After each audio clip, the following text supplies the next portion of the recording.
Alam mo, sa mga nangyayari ngayon mga ka-5 no, ang hirap ng salita, ang hirap lang talagang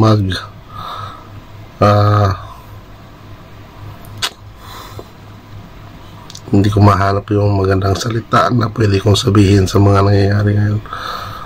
Nakakalungkot bilang isang humahanga at sumusuporta sa ating dating Pangulong Rodrigo Roa Duterte.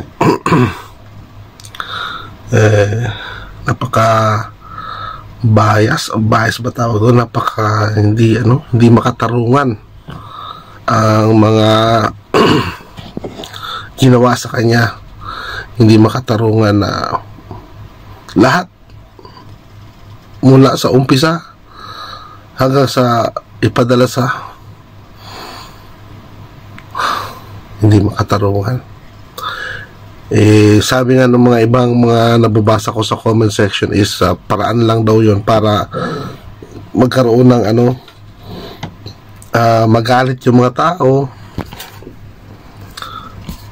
tapos pag nagalit yung mga tao magkakaroon ng gulo, martial law, sabi nga nila, para makakaroon ng pagkakataon daw na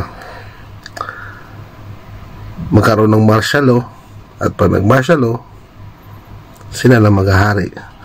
So syempre sana wag naman mangyari yung mga ganun, mga hindi inaasahang mga pangyayari. Pero hindi ko lang alam kung sino yung aalma, sino yung papalag.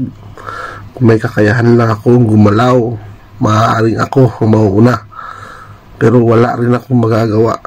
Isa lang din ako sa nanonood at maasa na mayroon sanang kumilos in behalf sa mga mamamayang Pilipino.